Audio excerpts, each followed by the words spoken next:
Hello friend, नमस्कार। मैं हूं संजू यादव और हमारे संजू यादव अवधि ऑफिशियल चैनल में आप सबका स्वागत है। मैं बहुत प्यारा सा सुअर गीत कैसा लगे तो जरूर कमेंट में बताना। ए हमारी रनिया हो या रे माँ की झिमिकी, देवा बार सहो की मोती या नौरी चुआई हो।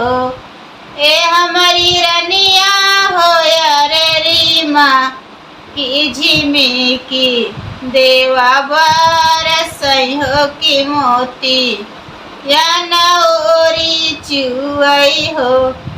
ए हमारी रनिया हो या रे डाकई लागी सीधरी मछरिया हो चलुआ निकला गई हो, चलुआ निकला गई हो।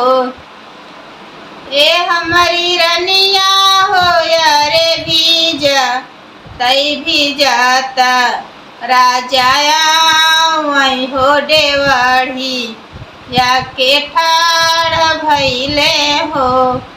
ए हमारी धनिया हो या रे खोली देती बाजा री के वाड़िया हो बरिया अमायाइत हो बरिया अमायाइत हो। इतनी बचनिया रनिया सुनाली सुनाही नाही पावई हो, सुनाही नाही पावई हो।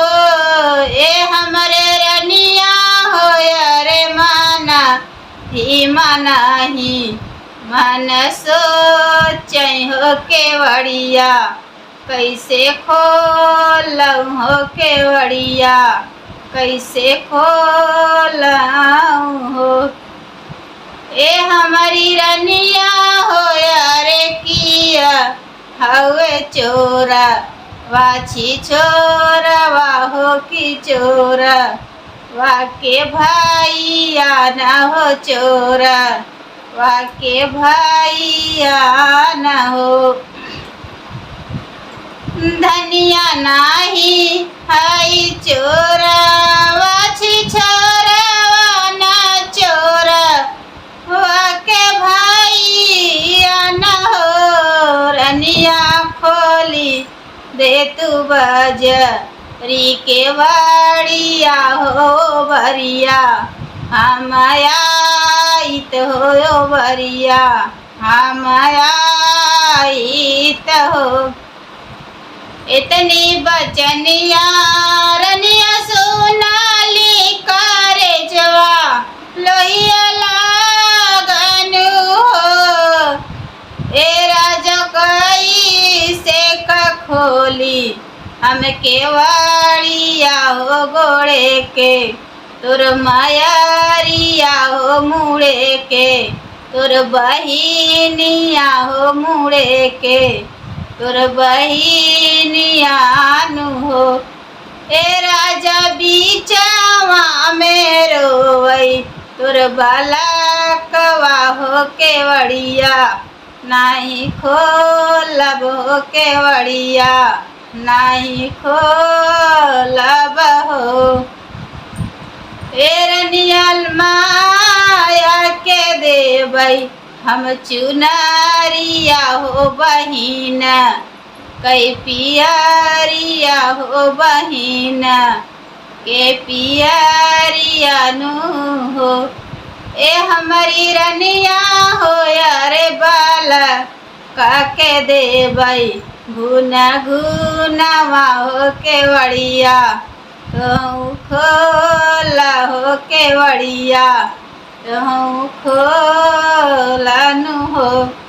ए हमारी रनिया हो या रे एक गोड़ा धार ले ओ सरवा हो दूसर दरवाजा वानु हो।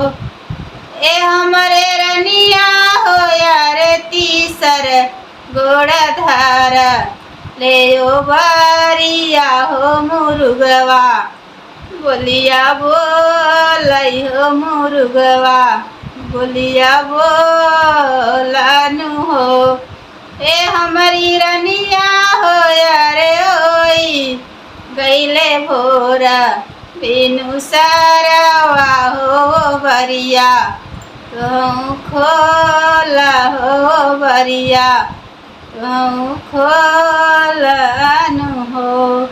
ए हमारी रनिया हो यारे होई, गईले भोरा बिनु सारावा हो केवड़िया, कहूँ खोला हो केवड़िया, कहूँ खोलानु हो। हेलो फ्रेंड, नमस्कार। जैसा लगे तो जरूर कमेंट